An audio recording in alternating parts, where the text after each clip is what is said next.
از پلتچرخ تا بزرگترین معجزه هیدروانرژتیک عالم.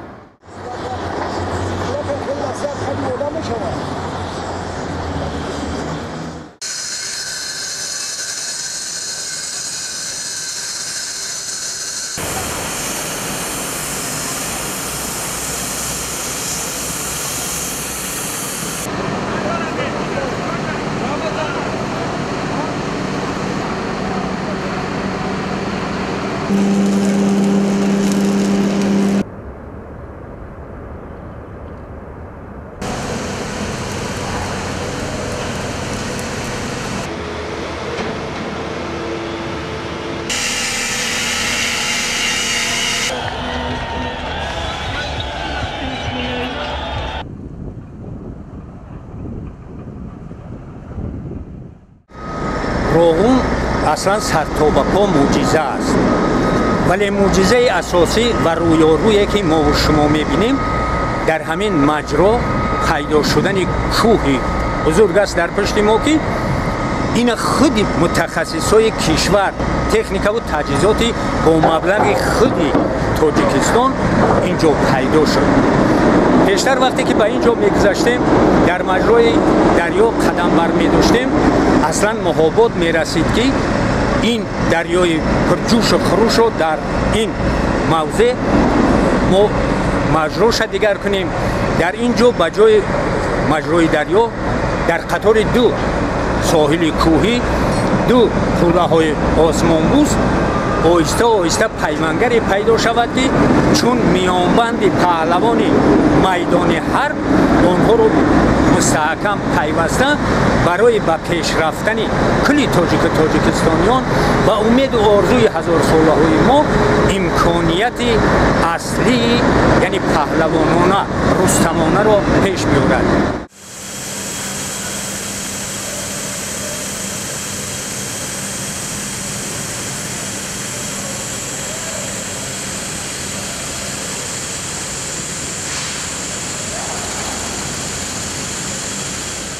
ترتیب همون تکنولوژی که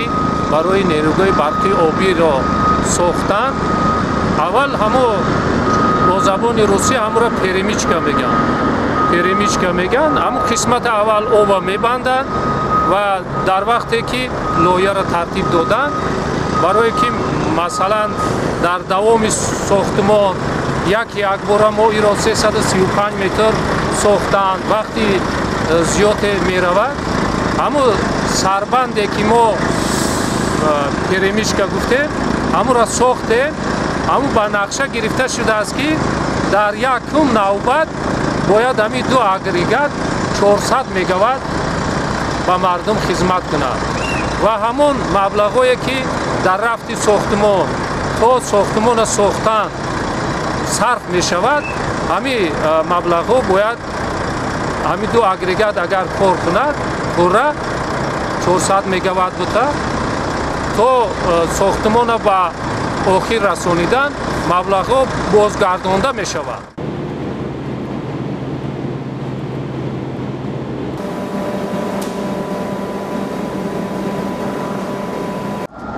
هنوز در زمان شوراها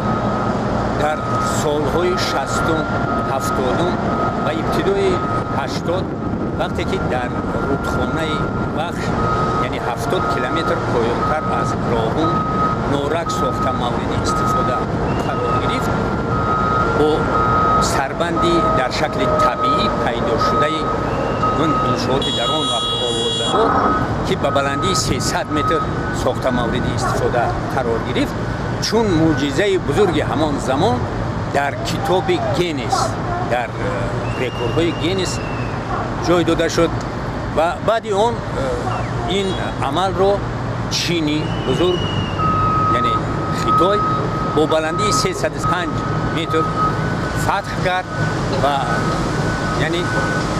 رکورد دیوم رو در بلندی سربندی نیروهای برق آبی گذاشتی در کتاب گینس چون دوم رکوردی این ساحه جا گرفت. اکنون در تاجیکستان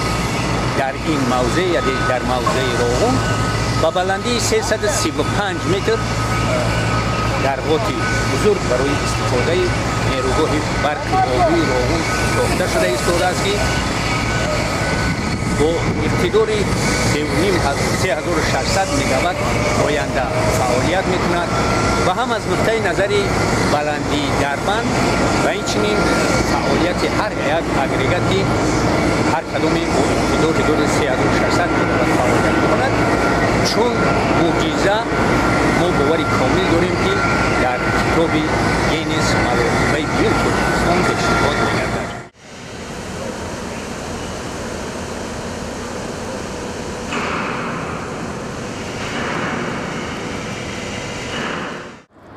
از پلتچرو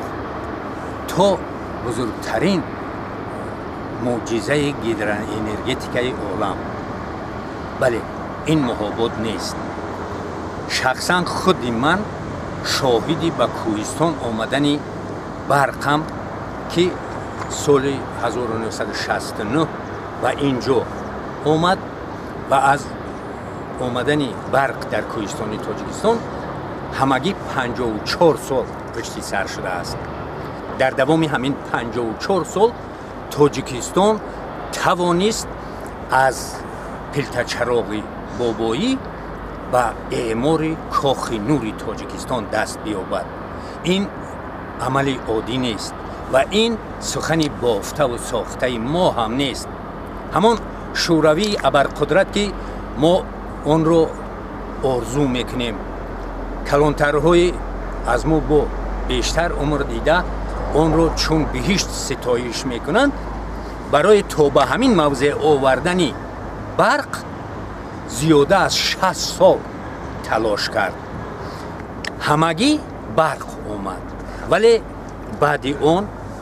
در تاجیکستان نورق ساختند. باز نیروگاه دیگری در رودخانه وخش و زرافشان و ورزاب و پامیر و دیگر موضع های تاجیکستان ساختند ولی متاسفانه محض با تشبث برادران روس که ما افتخار از دولتداری آنها میکنیم، همین روغن رو که آموزش، سنجش های خرد و بزرگ، تشخیص های خرد و کلان هنوز از اول شوروی انیخترش از 20 مارت سال 1931 آغاز شده بود، در دوام بیش از 60 سال روغن رو نساختند یا ساختن نتوانستند. ولی امروز ما میبینیم، میشنویم که از دور و نزدیک بدخواهان استقلال و ملت و میهنی ما دعوا دارند که تاجیکستان در دوام 20 سال روغن ساخته نتوانست. روغن رو در 20 سال ساخته نمیشه و ساخته هم نمیشود، چون این کارخانه رو کمش 30-40 سال میسازند. ولی باید اقرار شد که جسارت و مورد شناسی و خیرت ازلی سرور کشورمان پرزیدنت محترم تاجیکستان امام علی رحمان نمی بود. بعد جنگ شهروندی که تاجیکستان یگان امکانیت اقتصادی، مالیوی و حتی اندیشه خیر و نیک همسایه داری ها نداشت، ساختمان کارخانه بزرگی را چون روغن که بودجه آن از بودجه سرتاسری مملکت بیشتر است آغاز کند. خود همین معجزه است. من از تجربه به دست آمده که در همون شب روزی دهشت انگیز جنگ‌های شهروندی اشتراک داشتم، شاهد بودم، شخصا خودی من باور نداشتم که تاجیکستان روغن میسازد. حتی در همون شب روزی که یعنی تقریبا 15 سال مقدم، وقتی که احیای روغن پیش آمد و سرور کشور سپارش داد به متصدیان، به متخصصان و با آنهایی که توجه به گیدر انرژتیک دارند روغن رو احیا کنیم، اکثریت تمسخر زدند. از آن جمله وزیر وقت فدراسیون روسیه که رئیس کمیسیه بین حکومتی روسیه و تاجیکستان بود، شمیتکو، از منبر بلند بین المللی با وضع роҳбарияти Тоҷикистон барои пеш гирифтани чунин амали мӯъҷизаофар тамасхур кард, хандид ва иброз дошт ки Тоҷикистон ғули энергетикӣ месозад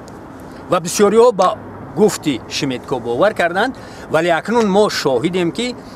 соли 2018 чархаи нахустини ин нерӯгоҳ мавриди истифода қарор гирифт ва баъди як сол яъне 2019 чархаи дуюм яъне агрегати шашум дар фишори паст мавриди истифода қарор дода шуд ва ба ҳамин даври аввали нерӯгоҳ дар фишори паст ба таври пурра мавриди истифода қарор гирифт. Акнун сохтмони даври дуюми нерӯгоҳ дар 4 агрегати муҳташам ки ҳар кадоме оянда бо иқтидори 600 мегаватт ва дар маҷмӯъ бо иқтидори 3600 мегаватт фаъолият кунанд пеш омадааст ва мо мебинем ки тамоми нақшаҳои барои бунёдгузорон пешниҳод намудаи ҳукумати ҷумҳурии Тоҷикистон дар мувофиқа бо коршиносони Бонки ҷаҳонӣ ва маслиҳати машварати мутахассисони варзидаи байналхалқӣ дар вақти таъйинӣ мувофиқ ба талаби замон ва меъёрҳои байналхалқӣ иҷро шуда истодаанд ва бояд соли оянд яъне соли 2024 чархаи нахустини даври аввал бояд насбу васлаш оғоз гардад ва бозам таъкид медорам ки ин кори осоне нест. барои ин боз ҳам вақт, маблағи муайян ва имкониятҳои бисёри ҳангуф лозим аст ва аз рӯи амалҳое ки инҷо роҳандозӣ мешаванд, аз ҳама муҳиммаш аз рӯи муҳаббати бунёдгузорон ки инҷо фаъолият доранд, шахсан ман ки беш аз 10 сол боз инҷо фаъолият дорам, бовари комил ҳосил кардаам ки роғун мувофиқ ба талаби замон ва меъёрҳои байналхалқӣ дар вақти таъйинӣ сохта мавриди истифода қарор мегирад ва рисолаташро иҷро карда барои ободии Тоҷикистон ва зиндагии шоистаи имрӯзиёни кишвар ва пасовандони мову шумо фаъолият менамояд ва аз ҳама муҳимаш дар мактаби ба вуҷудовардаи ин коргоҳи бузург ва дар оянда бо пуштибонии молии он дар рудхонаи Вахшу, Панҷу, Зарафшону Бадахшон боз даҳҳо ҳатто садҳо чунин нерӯгоҳҳои хурди бузург сохта мавриди истифода қарор мегиранд ва захираи бузурги гидроэнергетикии Тоҷикистон ки аз рӯи ҳисобҳои илман асоснок шуда 527 миллиард киловаттсоатро ташкил медиҳад аз худ карда мешавад. иншоаллоҳ қуллаи мурод наздик аст ва онро мо сазовор фатҳ мекунем. вале имрӯз албатта камбудиҳои зиёде ҳастанд ва ҳеҷ кас бекамбудӣ нест. ҳамаи шумо, ҳамаи мо, ҳамаи сокинони Тоҷикистон беш аз 98% мусулмонем ва иншоаллоҳ ба бовариву эътимод иброз медорем ва таъкидам мекунем ки фарзанди инсон бекамбуд нест. таърих исбот кардааст ки дар байни шахсиятҳои маъмулии таърихие ки мардум шоҳиданд, ягона одаме ки хато надорад пайғамбари охирзамони ислом аст ки ҳақиқатан ҳам ҳадисию дар миёнаравӣ чун пайғамбар китоби осмонии худованд ягон хато надорад ва касе хатои онро наёфтааст. барои ҳамин ӯро нигини олам ном мебаранд ва ҳама медонад ки фарзанди инсон вақте ки шири хом хӯрдааст бекамбудӣ ягон кора роҳандозӣ намекунад. аз он ҷумла роҳбарияти мамлакат ҳам фарзандони миллати тоҷиканд, дар миёни мову шумо ба камол расидаанд, рӯҳияи мову шуморо медонанд ва онҳо талош ба он доранд ки барои Тоҷикистон ва тоҷикистониён нуру сафо биёранд, рӯшаниву гармӣ пешниҳод кунанд. вале ин амали созандаву бунёдӣ бекамбудӣ пеш намеояд ва имрӯзҳо ки бебарқӣ дар Тоҷикистон таҳдид мекунад ва реҷа пешниҳод шудааст, ҳама шикоят мекунанд ки гӯё ин камбудӣ ислоҳнашаванда аст. ман ҳамчун шоҳиди эъмори кохи нури Тоҷикистон боз ҳам таъкид мекунам дар ин мавзеи таърихи мондагор ва кишварсозу миллатзои диёр ки то ҳавзи ин корхонаи бузург яъне баҳри роғун пурра ҷоша нагирад, ин камбуд аз байн намеравад. чунки камбуду норасоии обро дар рудхонаи Вахш, дар поёноб ва дар нерӯгоҳҳои аз роғунпоён ва инчунин кишварҳои поён аз роғун ҷойгир шуда ҳамсоя кишварҳои мо то обанбори роғун пурра ҷоша нагирад, ин камбуд аз байн намеравад. барои ин боз ҳам таъкид медорам ки ҳанӯз باز 200 متر زیاده از 200 متر از پیشبند سر کرده و از قفا باشد دامنی 250 260 متر باز به درازای 1,500 متر در قطع برداشتن در کار که این هم کاری آسانی نیست. برای همین بازم وقت، بازم مبلغ، بازم امکانیت های زیادی در کار است که این کمبود برطرف کرده شود. ولی از روی عمل هایی که اینجا راه اندازی شده ایستادند و از همه مهمش بازم تاکید می‌دارم از روی محبت بنیادگذاران کاخ نور که در اینجا فعالیت دارند، این سرگاه نور و صفا کاخ نور تاجیکستان در وقت تعیینی موافق به طلب زمان و معیارهای بین الخلقی ساخته مورد استفاده قرار میگیرد و آرزوهای در انتظار ما را پشتیبان میگردد. برای همین ما راغون را ارمان شکنی 1000 ساله نام میبریم. بله، چرا؟ برای آنکه از کتابتی که در دوام بیش از 1000 سال تا با ما آمده رسیده است چنین طرح پشتیبان آبادی و آزادی و زندگی شایسته برای ساکنان کشور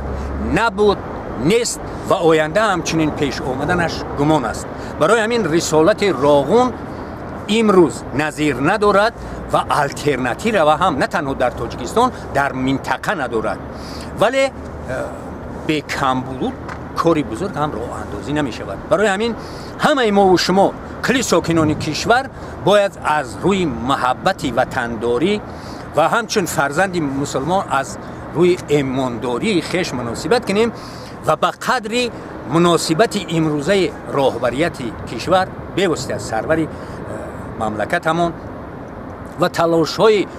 شبانه روزی او برای اعمار کاخ نور و زندگی شایسته تاجیکستان رسیده باشیم و در پهلوی او ایستاده برای عملی شدن چنین طرح‌های بزرگی سازنده و بنیادی باید همراه باشیم.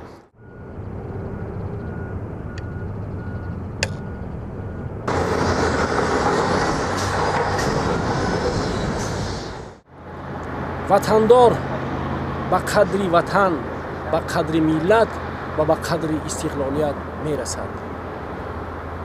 وطندار دائما برای رونق و رواج وطن، برای آبادی تاجیکستان عزیز مبارزه میبرد و در تلاش است. نه آنی که به مانند دیگران از دور سنگ میزنند.